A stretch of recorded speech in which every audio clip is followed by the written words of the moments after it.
Alright, Jay Knight here again to review the Mamiya Sekor 500DTL.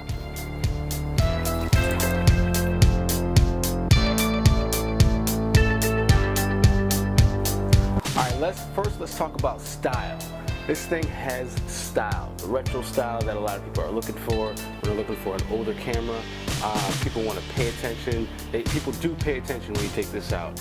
They smile, they want to talk about it. It's an awesome conversation starter. It's an awesome piece to take with you. Also, there's the sound that the shutter makes.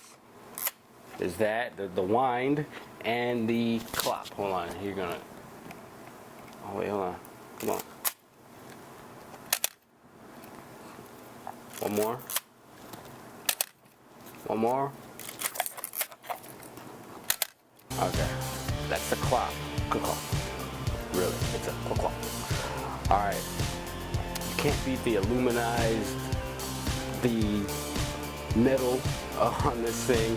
The metal is everywhere. So you know, it's again with the styling, it does a pretty good job. Although this right here, I believe is plastic. I mean, it's so hard you can't really tell. It's definitely not leather. It is. You can tell here it's been glued on to the backing, so and it's starting to come off. But whatever it is, it's. I mean, that's the only cheap feel part on it. I mean, this is plastic. This is plastic. There's a lot of plastic on here, but for the most part, it's all metal. One thing about this plastic feel is that it's not slippery, so that's a good thing.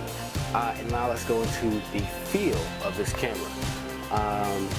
It's not slippery, it doesn't fall out of your hands at all, but see how I'm holding it right now. I gotta balance it on my pinky, 2 fingers gripping there, it's in the palm of my hand, and this one finger and my thumb are dealing with the film advance button and the shutter, as well as the shutter speed dial.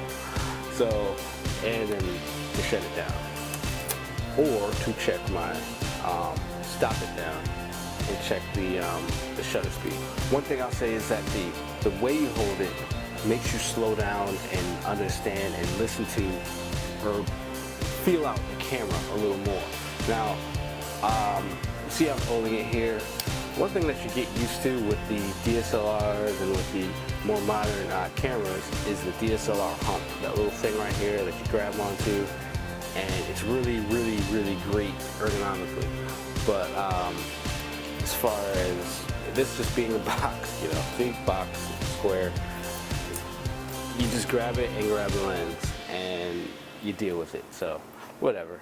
If you're gonna complain about that, then don't get the camera. But there's a lot more to like about this camera other than just ergonomics and feel. One more thing that may be a deal breaker for you, or me, is the lens cap mount. The lens mount is the screw-on mount. And of course, I told you in the previous video that you have to put it in A and make sure it's locked. In the make sure the shutter release is locked, then unscrew, or you could damage something. All of this is very cumbersome. I mean, imagine wanting to switch, being at a wedding and wanting to switch between your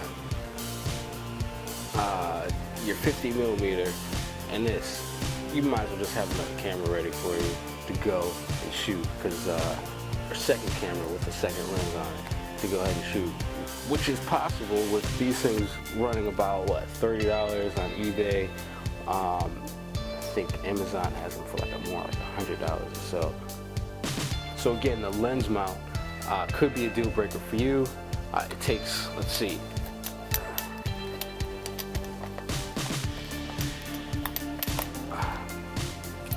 about 5 seconds just to twist it off, and then you got to find another one to put it back on. So it's up to you whether you like that feature or not.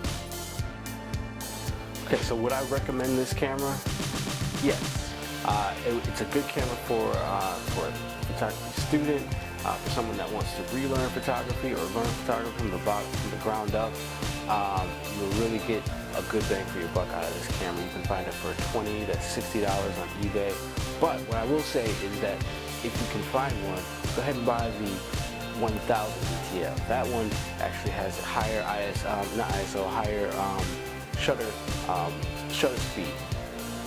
A warning is that this camera's heavy. Very heavy. You won't forget it. Once you have a lens like this hanging on the end of it, it's a good 10 pounds hanging from your neck. Technology just keeps getting better. Last year's hot item is this year's obsolete item, pushed to the back shelf and put on sale. But every once in a while, an item is so well made that it takes years for us to realize how well it was made and how advanced it really was.